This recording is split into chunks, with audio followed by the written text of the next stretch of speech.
NRC update toudana. Census touba yaroi. NRC update toudana. Census touba yaroi. No IDP settlement. No census.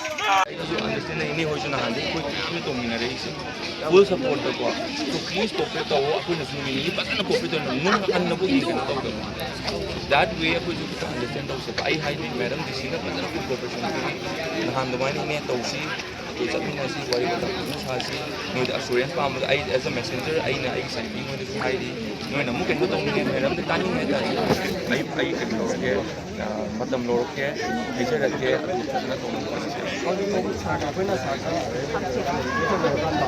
Mereka pun yang ini kan sahaja, lain berkanda. Apa yang lepas yang ini pun yang semua berkanda.